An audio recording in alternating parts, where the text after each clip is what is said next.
jechoota ajaa'ibaa Rooberto Mugaabeen dubbate keessaa kan baay'ee na ajaa'ibe waa'ee sirna barnoota ardii Afrikaa haalli inni itti ibse dhugaa ta'uu isaa ergan bareen baay'ee natti tole.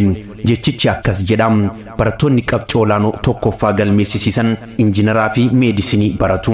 Barattoonni qabxii itti aanaa lammaffaa galmeessisiisan seeraa fi maanajimentii baratanii warra qabxii olaanoo tokkoffaa sana fide isaan to'atu.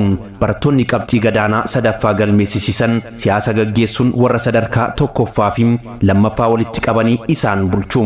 Barattoonni barnoota isaanirraa kufan ammoo poolisii fi raayyaa ittisaa leenjuun warra tokkoffaa hanga sadaffaa qabxii galmeessisan olaantummaan isaan to'atu.